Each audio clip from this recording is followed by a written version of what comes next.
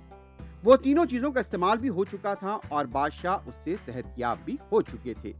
बादशाह को फैसला लेना मुश्किल नजर आ रहा था कि आखिर कौन सी चीज बेहतर है। तीनों चीजों ने उनकी जान बचाई थी।